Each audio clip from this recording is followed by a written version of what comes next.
Vince, what's going on, man? I feel like I just saw you. I've seen you a lot this year. Well, listen, seeing more of you is a good thing. So it's good to see you too. Yeah, 100%. So I brought Vince on the podcast. It's been a while, but we were talking about semaglutide. Yeah, you never even invite me anymore. It's like we're not even friends, you know. You don't call, you don't write, you're just big deal now. You're a I'm big going to deal, start. and you don't have time for little guys like me. And respect to that too. Respect to that. So I'm going to start writing Vince letters. Apparently, that's what we're Yeah, doing. You never handwritten, knew. please. So I know it's real, you Yeah, know? handwritten, right? Not from my assistant sent to you. Okay, got it. So That's I'll right. make mental note of that. All right.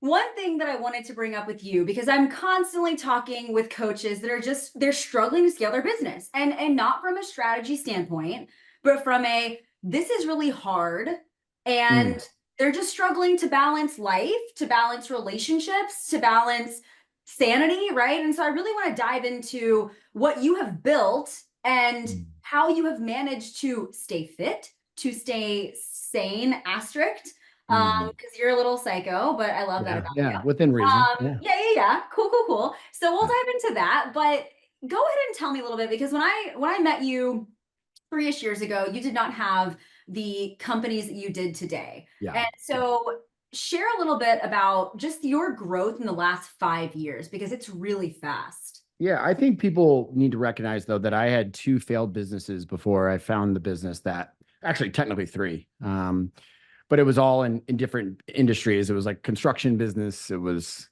retention wall business, it was like those kind of things. Online entertainment booking business. And that was way early on in my career.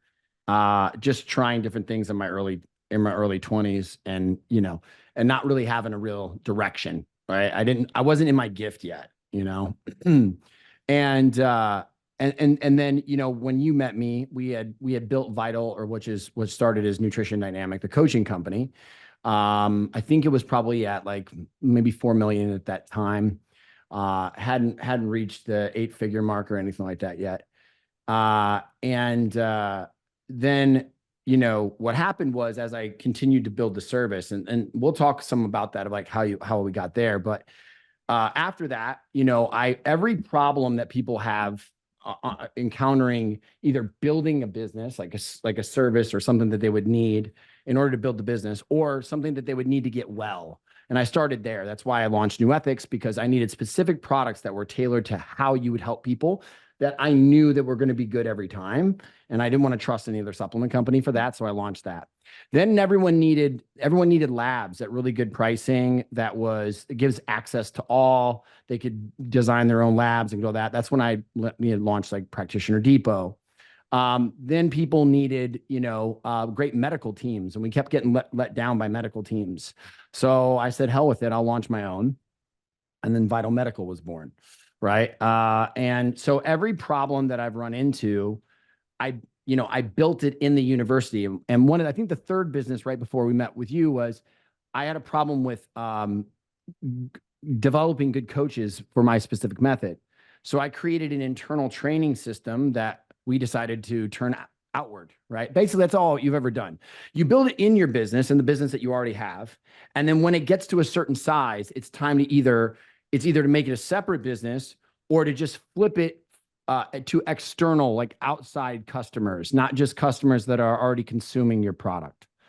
And so we went from, the original business to now about 7 of them, and well into the 8-figure mark annually. And I'm not suggesting that that should be for everybody, but I have learned a lot of things in the process, all the way back to when I was a personal trainer, just trying to figure out how to make enough money to get by until something big could happen for me, into becoming a functional medicine consultant for doctors all over the country. And again, there being the youngest one and the only one that didn't have a medical background, and being able to, win Rep of the Year 3 years in a row, to then finally jumping out of that to like launching my own business in the back of a chiropractic office with like 4 clients in the middle of nowhere, a place called uh outside, right? We'll say Dayton. We'll say a place that people probably know, like Dayton, like outside of Dayton, Ohio. Okay. Dayton, Ohio. And but it was Not rural the big, vibe. like yeah. So it was Waynesville. If you know where Waynesville is, I feel bad for you. But no, there's some good people there. Um, and then being able to scale that to like the largest one-on-one functional health coaching company in the country, right? And so during that time, everybody would also ask me how I did it. And I've now, we help certain companies, we launch certain companies and certain products that are companies. So companies that have products, we'll launch them from our university and our business builder over there, specific to deep functional medicine, right? We don't get like heavy in the coaching space. And so we've launched a lot of businesses from that too. So I've got enough experience now that, I know at the root of every single person, no matter if you're at 4, 5, 6, or 7 or 8 figures, like wherever you're at, that there are certain core components that everyone must go through. And I don't think everyone thinks that everyone goes through it. I think that they think it's particularly happening to them. So the person that's struggling to scale their business, I think the biggest problem that they have is that they're fighting the struggle, meaning that they think that the hard time and the waiting is like the problem, when that's actually just the path, right? So like that for me, early on, fortunately, early in my life, I was struck with a rare disease at 8 years old, and then self-medicated to try to solve it in my early teens, and then got addicted to street drugs to try to self-medicate. And so because I'd been through all that, I had a lot of tools, mental and emotional and spiritual tools that a lot of people, when they get into the entrepreneur game, do not have. And what's funny about being an entrepreneur is that it is just like crypto, just like gambling, just like competitive bodybuilding. It is an addictive sport, entrepreneurship. And majority of the time of what you're going through emotionally is the highs and lows of an obsessive, unmanageable mind, and not reality. And this is really hard for people to understand, because they're like right now, they're like, Vince, listen, I don't know what you're talking about, but the reality is I'm just getting by paycheck to paycheck. And that's a reality. Or someone's like, the reality is I haven't grown in 3 months. Or somebody's like, this is my reality, right? And it's interesting because your perspective will change your reality. So whatever's real to you right now, with just a few profound thoughts and the way you look at things, your entire reality could change in seconds. And when you had a near-death experience like me, where I almost lost my life, or if you talk about people that go and do plant medicine and have this transformational experience, or somebody goes through something really traumatic and has this transformational experience, you can learn that you can look at the same day, another day, in the same day, same time, same circumstance, and see two totally different situations. And so most of the time, whatever people are going through, it isn't their resources that need to change. It's their perspective and their resourcefulness and their recognition that this is just the road. This is what it's like. Like most people don't understand that it's just patience and consistency and resiliency. It is not intelligence or genetics or money or any of those things that will dictate whether someone makes it to year 5 as an entrepreneur, or year 7.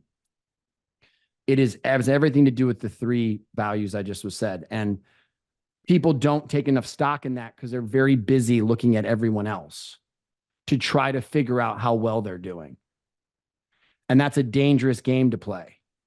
We learn that in fitness. Like you get into bodybuilding and you spend too much time looking at everybody else, you've lost even before you start. And that's the problem with the fact that we're talking to online coaches in a time where everyone wants to be an online coach, right? Yeah.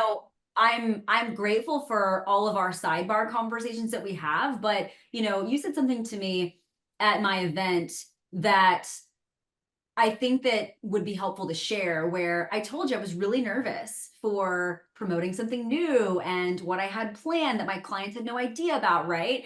And you basically told me something along the lines of, but that's when you literally thrive. And you're absolutely Mm. correct, right? I think that we as entrepreneurs, we get so caught up in the highs, but it's really the lows or just like the valleys in which we should be thriving, right? If everything is going, go ahead. Perfect example. Listen, right before I came in and spoke at your event, Hurricane Helene destroyed 1/3 of everything that I own 2 days before your event. And I had to sit there and go, it would be totally reasonable not to go to this event. Everyone would understand. But I also knew that I'm a strong speaker and it would be very hard to replace me within 24 hours. And I also knew that like I love supporting others that are, I remember me at that stage and was like, I love being there for those people because they just need to stay longer. And sometimes it's just the right word or the right presenter or the right message that just gets you to go that one more day when you were going to quit. And then because you didn't, and all my success is just all the days I thought I was going to quit, I didn't. That's all it is. I had more staying power than anybody in my age that got into the industry when I did. And I was willing to sit in the uncomfortability longer until it paid off. It's the same thing with bodybuilding. The more that you can sit in the pain of the burn and stay consistent, even when it looks like nothing is happening. And then one day you wake up and go, oh, look at that new vein. Look at that new muscle. Where did that come from? And then people at the gym are looking at you like, damn, what did you do? What did you do that was so different? You didn't do anything. You just stayed long enough.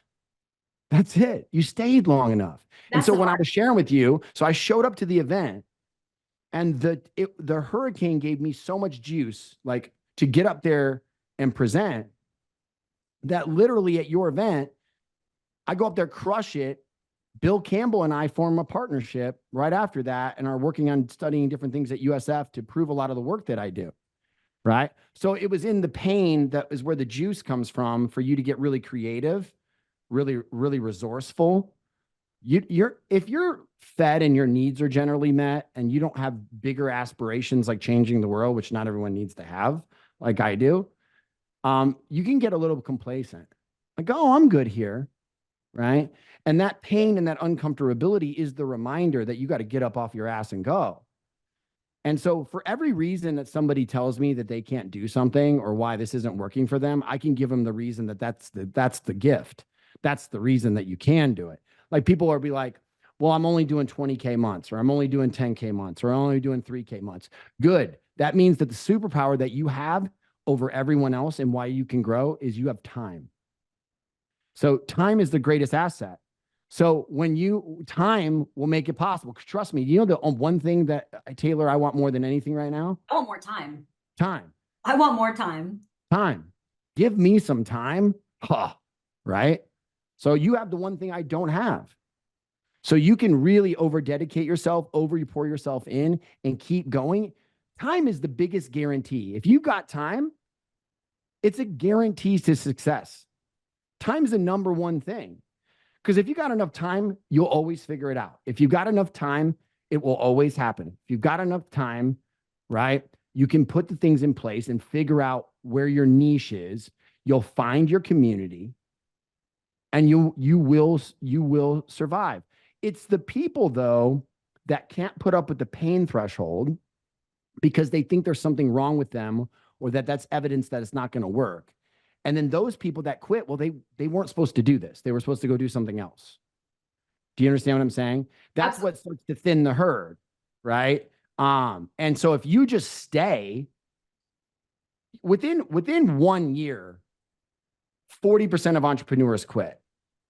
So already, if you get past 1 year, half the class is already gone. You get to 3, you're down to 40%. You know, you get to 5, you're down to 20%. So like the reality is all I really need to do is wait you out. If we think it's about competition, if we think about it, like the bar is actually so low that people don't understand to be successful. It's not, but what it is the things that we hate. It's going to take longer than you thought. It's going to be harder than you thought, but it'll be greater than you imagined. And I tell everybody that every fucking time. And it is yet. There's never been anyone in my inbox, Taeler, that goes, you son of a bitch. I waited. I did the things that you said. I waited others out. I remained patient, and my life is worse for it. Thank you, Vince. Never once. But I get messages all the time that are like, thank you for telling me that. I hung on there that one more month when I was going to quit, and I got my first 10K month. It's always when you're about to quit. It's always when you're about to quit. Always. Like always. So, question I have for you. The amount of times that I hear coaches lead with, I don't want a 7-figure business, but I want XYZ, right? I hear it all the time now, to the point that I made a podcast about it because it drove me nuts, because people see how hard you work, or myself or whatever, but also the freedoms that come with that, right? And I don't want that, but I do want more time freedom, more of this, more of that. And it's like that, but that is, right? Yeah. And so, I've talked to Will about this too, about how lifestyle businesses, so to speak, like the 250,000 businesses, they don't really last, because at some point you get complacent, you're not growing, you can't replenish roster, right? I don't think people understand that. There's really not like a middle ground that's comfy, right? So Right. what would you say to that coach that is thinking that? The best part is it always comes back. And again, you can always relate it to fitness and diet. There's no such thing as keeping great health in a relaxed process. And what I mean by that is that you have seasonal changes. So there's no such thing as balance, but there is seasonal restoration. So for example, I can enjoy myself for 3 months, and then I got to buckle down for 3 months. And then that's just a general process of how things have to go. And if you want to get to a place where you're passively making money, that place requires, first off, for you to build the demand, build a service that's worth it, and then to put operators in place that run it for you. Okay. This idea of the solopreneur, solopreneur. I'm in my hell week, so I see 100 people in 5 days. 100 people, and I still got to do a lifestyle event, and I'm doing this. So give me a break, people. But that takes 5 years. If you're not interested in giving us 5 years, then don't start. Don't start, right? Or don't look at that. Don't look at that and go, how bad do I want to help somebody? How much would I love it if my career was helping other people and I didn't have to clock in and clock out somewhere? If the pain of that is so great, then don't think about any of that and keep it one day at a time and be grateful that you're not on someone else's clock, living for someone else's dream, right? And it's like, keep it either keep it in today for the moment, or just when you start recognize that, like, I don't get to judge this for at least 3 years. I just got to start putting in the work. Bodybuilding is the same thing. Like, if you think you're going to have this amazing body in your first year, you're out of your mind. Right. And that's the problem, right? Is that coaches listening right now, we've built resistance and resilience in the gym. We know how to push to failure, and it feels like shit, but we still go, right? Like, we know that, but we don't think it's the same in business, because in my opinion, people are ingesting too much information. There's so many gurus out there that talk about manifesting this, or, if I put this content out, I'm going to magically get clients, right? Like, we're skipping the work because it's glamorized at, like, I mean, you can rent a Lamborghini and take a photo in front of it, right? Like, I think that it's important to share that. Well, not for nothing. Well, let me share this. I've reached a certain level amongst people and with working with celebrities, and the money and put me in certain rooms with certain people. And I can tell you that 100% this is true, that over 50% of what you're seeing anyone say is all bluff. It's all a performance. Almost none of what you see is 100% true, by the way, online. None of it. So if they tell you they're making 150K, they're making 75. If they tell you they have 3 Bugattis, they maybe have a nice Porsche and rent the Bugatti. Okay. Like, everyone's fakers, everyone. And social media is all about showing you the best version of yourself. Okay. And so you have to remember that, because, like, I've met these people now, the people that you think are like whatever. I've met them. No, there's 10 or 20% of them are actually doing what they say they're going to do, right? Or actually doing the numbers or whatever that they're actually promoting and the lifestyle that they're promoting. So what I realized, and I want everyone to recognize this, is that my feelings about how I'm doing aren't necessarily a reflection of reality. It's a reflection of how I'm doing on the inside with me. Entrepreneurship is a mirror, just like a relationship. When you get deep into an intimate relationship with a person, you're really not seeing them. In many ways, you're getting the closest look at yourself. And so the things that you find wrong in a relationship oftentimes are going to be you, right? And so in entrepreneurship, what's really happening is it's the greatest challenge of personal development. There is no safety net. There isn't your 401k health plan, insurance certainty policy, all that other stuff. It is you and you alone. And so, like, right now in my career, I mentor recovering addicts. I've helped over 55,000 people heal from different diseases or overcome challenges. And I've not for nothing, I've built 7 of my own businesses, and I've also launched over 200 other ones or supported the launch of 200 other businesses.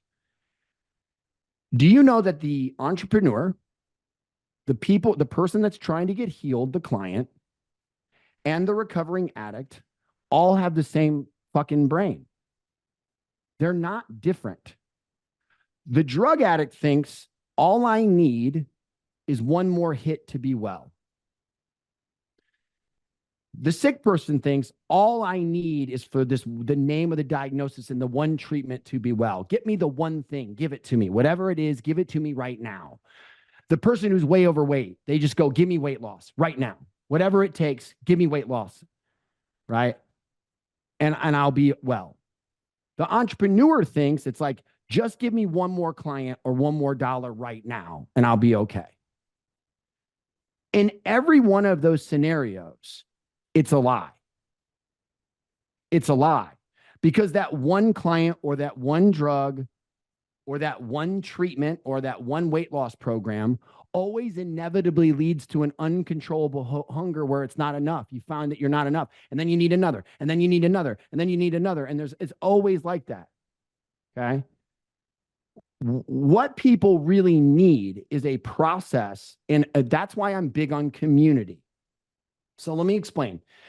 If I was going to, and I do this with everybody, I 12-step people, whether they're a recovering addict, a client for like physical illness, or they're like an entrepreneur. Their brains work the same. They are obsessed on one thing. They're always obsessed with the one thing. And that one thing's obsession is driving them crazy. And the driving you crazy is going to make you make bad decisions, or it's going to make you think things that aren't actually real. And you're not listening to other people's good advice. I mean, how many times maybe before you actually worked with a coach, Taeler, did you maybe say, I'm going to figure it out, or I got this, or I know what to do, and you keep like running into the same problems over and over until you actually surrendered and trusted someone else's guidance, and then it worked out. Yeah, but absolutely. But you left to your own devices is highly unlikely to figure it out. Okay. And that's why, so in the 12-step process, there's 3 things that are super important. The 3 legacies that I tell everybody about, and it's unity, service, and recovery. So what does that mean? 1 is recovery. Recovery means your process in being an entrepreneur is going pro. It's going pro. It's going pro at entrepreneurship. You can't be a part-time entrepreneur. It ain't going to work unless you got another full-time job, and then you're working like a pro anyways because you're doing 70, 80 hours a week, right? To go pro at something, right, means you need to treat your body. What I feed myself, what I put in my mind, who I pray to, or what my spiritual connection is, everything, my mind, body, and spirit better be in alignment to be primed for success. What I put in my body, like how I structure my days, everything needs to be put in a certain way to make sure that I'm optimally successful to be better at the thing that I'm trying to do. When you're trying to go pro at entrepreneurship, it has everything to do with the health and well-being of your body and your mind. It is not about more clients at first. I cannot stress this, because if you emotionally are not in the right place and you're about to make 35,000 decisions a day and you're going to do it emotionally drunk, imagine showing up to your job drunk every day. You'd probably make some bad decisions, right? When you're stuck in negative emotions, when you're thinking about everything that could go wrong, when you're stuck in comparison and looking what everyone else is doing, you are driving drunk. You're drunk. You're not in the right position. I call it the prime position.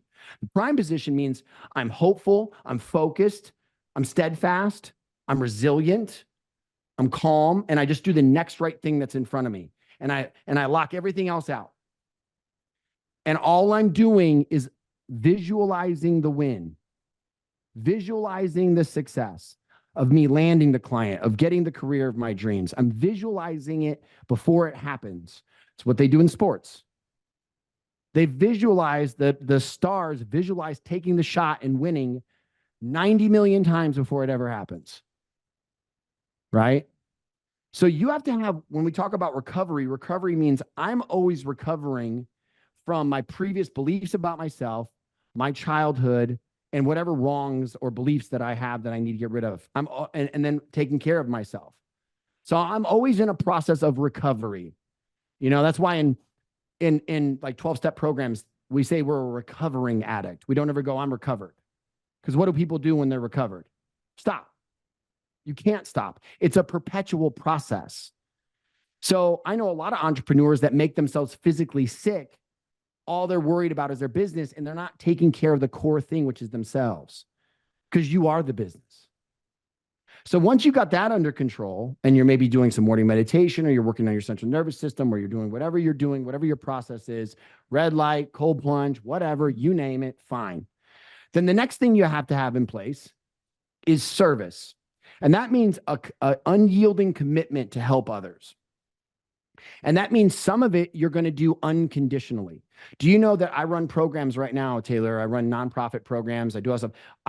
Probably 1/4 of my days are doing things for free. Still. One, to get the experience, but two, to just serve others and then also make myself better. Unconditional service is the recipe for whatever you're feeling in your life. Have you ever gone and donated your time at a soup kitchen or anything before? Mm-hmm. How good do you feel when you're done? Good. Very good. Incredible. Yeah. Right? So like when I showed up to your event and I really just showed up unconditionally because like I had every reason not to be there, I had the best time. And you know, the person that I wasn't thinking about, me and all my fucking problems. You know, because I don't need to figure out how I'm going to get the house stuff back and how the insurance is going to get paid and is FEMA going to help. All I need to do is show up and serve and go home and do the next right thing, and everything else is going to work out. But I can't keep my mind emotionally stable long enough to do that. So one of the ways that you can do that is service, and unconditional service. At your church group, soup kitchen, or just over deliver for a client. Do something extra or do something unconditional. When I'm doing that, I feel really good about me. And when I feel really good about me, I can go one more day in my business being uncomfortable. And then the last one, right, is unity. And this is why I've got to tell everybody listening to this. If you are trying, entrepreneurship feels alone, but it is a team fucking sport. Excuse my language. Okay? There is no one doing this alone. No one. No one's doing it alone. And anyone that's been really successful had a team of manageable, sane entrepreneurs around them. Not drunk entrepreneurs that are like jumping and starting a new thing and telling you all about the things that they're never going to do and running all over the place. Have you seen how like quickly, and I bring this up because this is such a good point. Like I have, after doing this not as long as you, but you know, for 5 years at this point, and you're crushing it. That's why I always come to your events. You're amazing. Appreciate you. This was the first year at my event that I looked around and like truly saw a community. Everyone went out to dinner together. It was precious. I loved it. Whereas 3 years ago, it was very cliquey, not intentionally, but what I noticed was those were also the years that had some bad seeds, right? One person had one thought, it spread like wildfire, right? And you start to see people that you thought were your like best clients start to believe those things that weren't true, right? Like one bad influence can really impact you, right? Like I think you have to I surround had a yourself. team, I had a team at Vidal Coaching of over 38 coaches. And I had a couple bad apples because I was loyal. And I had to cut my team to get rid of the cancer all the way down to 12. And now we're at close to 22 again and up, because your community, just like anyone listening to this, if any one of your core five, which are the people that you spend the most time with, are even moderately toxic or slightly negative, the likelihood of you making it is zero, because you're going to take their opinion too seriously and you're going to mimic the way that they look at the world. People's belief systems rub off on you like wet paint, and you got to stay away from them. Even if you love them from a distance. Hey, I'll check in with you every couple of weeks on a Sunday. Maybe I'll see you at church. Hey, we'll stop by for a game, but that's it. But if you're I got to stay surrounded away by from them. entrepreneurs that are just constantly telling you, oh, this is hard. Oh, this sucks. Oh, fuck this. Yes, You're going to start thinking those things. it ruins people. Mhm. It's the real COVID. Stay away from that one. Don't get that one. The other one maybe okay, but this one, no. Don't get that. Run. Question for you. I have a few, like 4 topics, and I want you to tell me the biggest lesson you learned with Huh? like throughout your business. Okay. The first one is team. What is the biggest lesson you've learned with team in terms of like having the right people? It doesn't. You're usually looking for someone that is the best at the job, when first you need to find the person that best fits your core values, that then is best at the job. Okay. What about rapid scale? You've just grown very quickly. What's like the biggest takeaway? Maybe that's keeping yourself centered, humbled, whatever it is. Biggest lesson The first thing, until you've built systems, do not chase rapid scale, because it's the number one threat to your business. Not having clients. It's under delivering at a high level that ruins your reputation. So don't want, 85% of lottery winners go bankrupt, meaning that they were okay before, got way too much, way too fast, and then lost everything. We think we want the thing, but if we're not ready to handle the thing, we should probably just be okay growing at a slower pace, because then it'll stay. Fast money doesn't make money. If it comes fast, it goes even faster. Absolutely. Right? So then the second thing is, if you are scaling, it is always keep doing the same things that you were doing that helped you with the scale. Don't change. Don't change. And that's the biggest reason I see business owners plateau, right? No. And then panic when they can't replace whatever fell off, is because they got to the next thing and stopped doing the other thing. So yes. Biggest lesson learned with hiring mentors. Be okay getting it wrong more than you get it right. So true. And know that that's part of the cost. Like let me give you an example. If I'm going to do a crypto investment, or if I'm going to invest in stocks, more than likely, I'm actually 2 or 3 of them are not going to go well, but then the fourth one will go really well. And then it actually paid for the other 2. So the value of something is not in the dollar amount that you paid, but the value that you extracted. I've gotten more from a free seminar than I have from some of my mentors that I paid $10,000. So it has very little to do with the dollar amount, although the more that you pay, the more likely you are to succeed and take it in, because it costs you more. So the pain was higher, therefore the lessons more valuable, right? However, on the other hand, the value of something is based on how hard you work to extract it and then use it.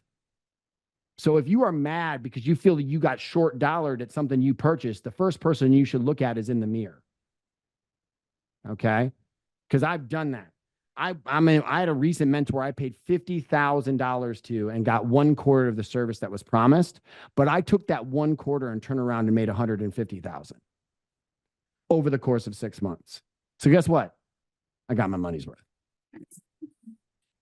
That's Wouldn't always recommend it, well, but that's a I'm good just one. saying. Yes, absolutely. And I do think that that is a really big problem that I see all the time is that either expectations were skewed or someone hires a mentor and just expects their world to change instantly for dollars to appear out of thin air.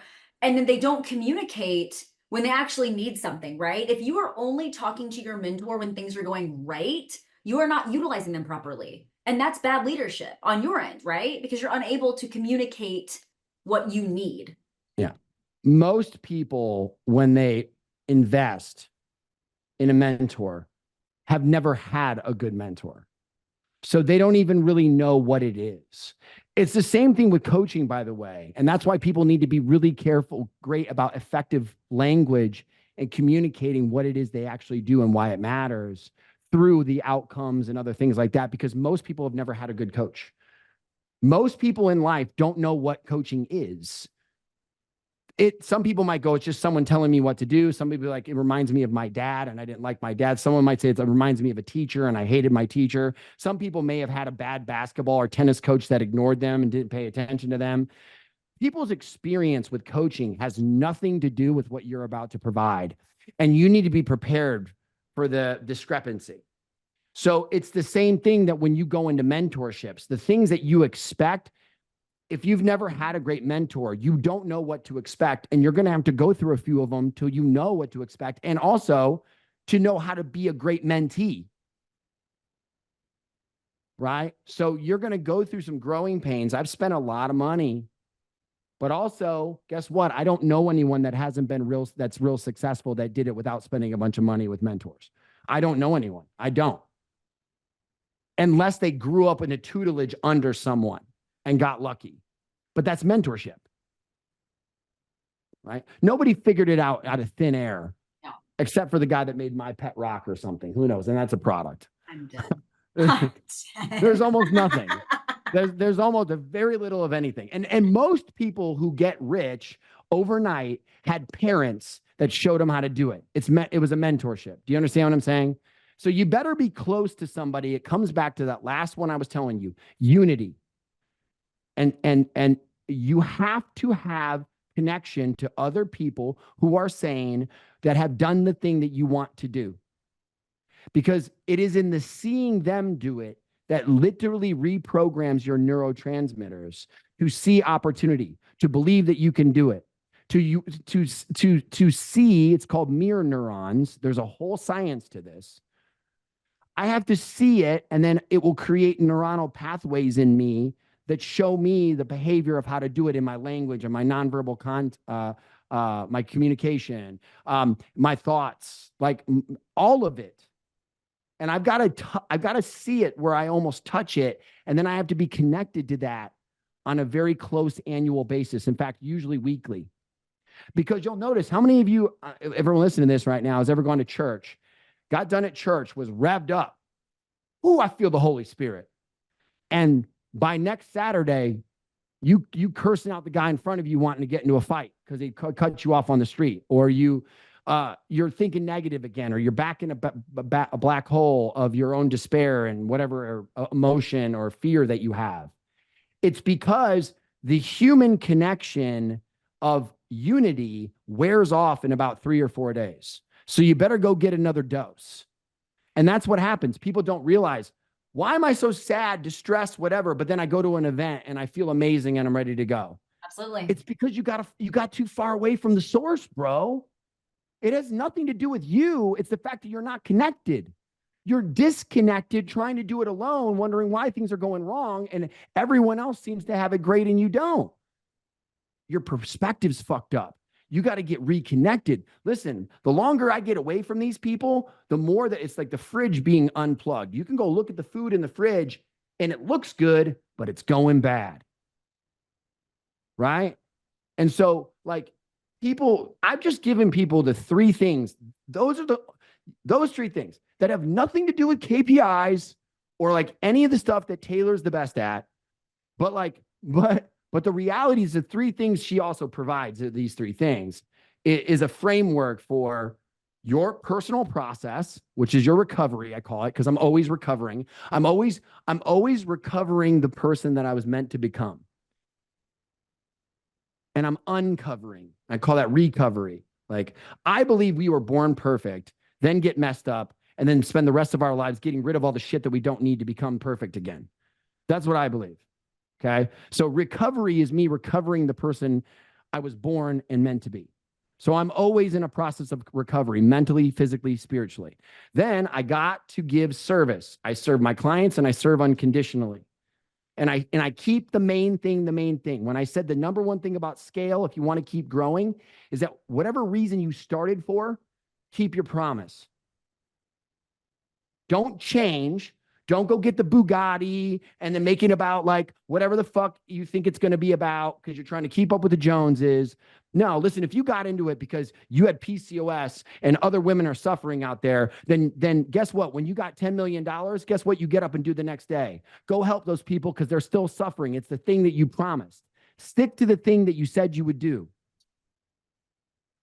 That's staying the same. And the last one's the unity. Stay in groups of people on a weekly basis, so you don't get lost driving drunk and make a big mistake and then think something's wrong and quit 5 minutes before the miracle. Because just when you're about to quit, like Taeler says, is when it always happens.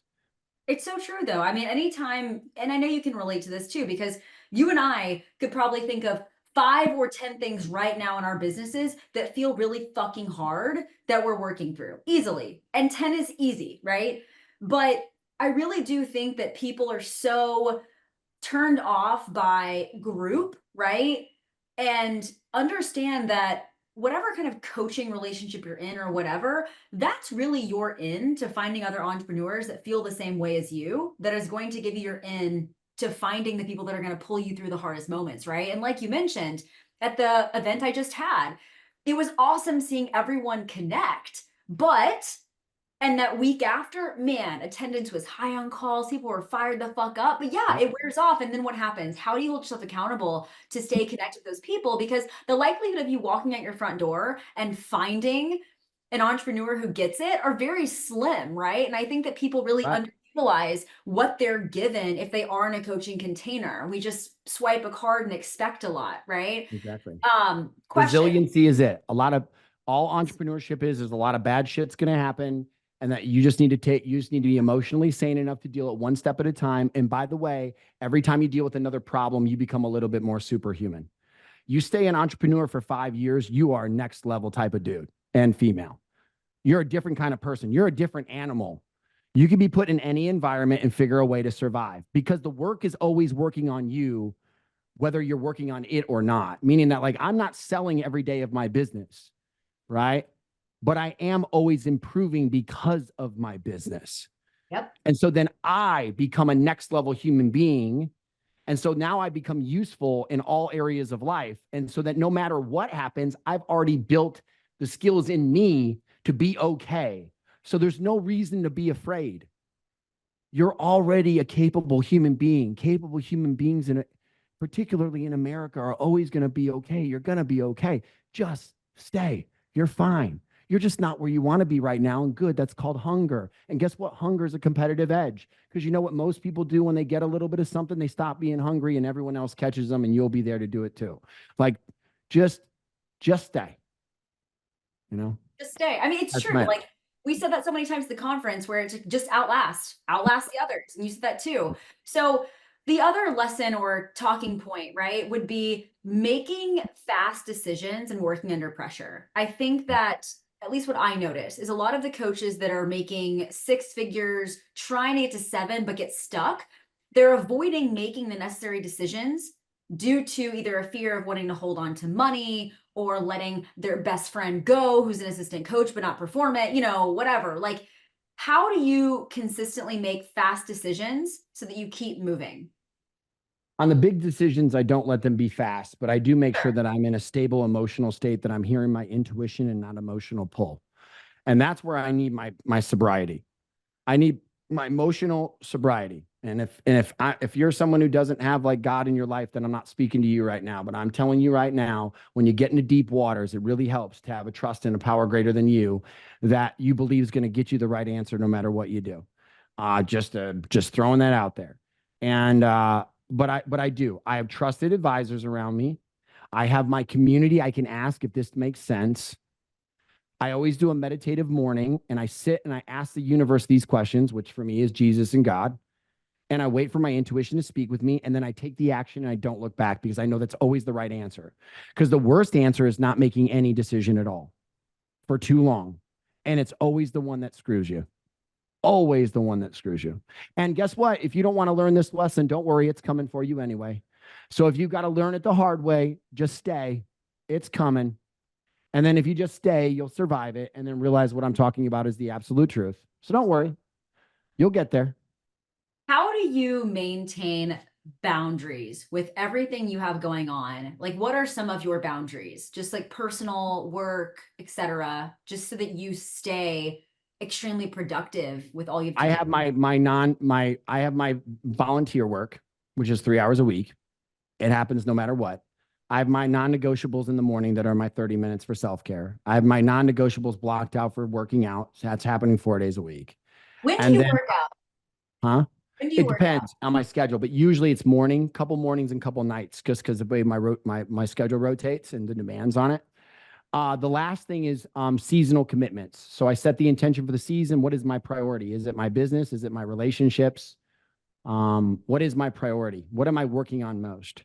And I maintain that priority for that season, and then I make a commitment to an adjustment to that. So, like for example, we're coming into the holiday season, right? And this we're in this last season. This one for me is a commitment to my health, right? So I always have a full day off, and I've always got blocked my self care, and I don't care what's happening, even if my company's burning down, I'm going to do it, right? Because it's going to be okay. So I think that's that's it. helpful That's how I because do it. I mean, I like that you mentioned morning and night workouts and things like that because people are definitely struggling to, I think they're trying to fit a 9 to 5 schedule into their business. And I think it's okay, like you mentioned, to have seasons, right? Yes. So, Seasonal. So we say, what are my priorities? What am I willing to do? If it's a work priority, then I'm willing to, this is what the focus is. If I have people that are important to me in my life, I let them know in advance, like this is what's happening for this season, but then we will make room for the other things. I can change my priorities a little bit. And I look at it in terms of seasons. And that's how I'm able to establish a more of a balance. But I will tell you in the beginning, if you're in the first 2 years, there's no such thing as balance. It's all go, it's all survival. But guess what? Whoever you're with, if they care enough about you, they will see you through that 2 years, your friends, your family, your significant other. And if they're not really for you because they don't want to see you rise. And that's the person that you probably shouldn't be around. Because everyone's going to understand, I got to put in these few years so that we can have many years after to reap the reward of this work. So if you think you're going to lackadaisically do something that 80% of people fail at doing within 5 years, doing it part-time, you're probably in for a rude awakening. Vince So Pitstick, everybody, thank 7 you. companies and maybe Appreciate you. 8 next year. All right, Vince. I've All left right. your I guess contact information, so to speak, in the show notes. If you guys want to follow Thank you. Vince, you can do Yep. that, and I'll chat with you soon. Awesome. See ya. Thank you.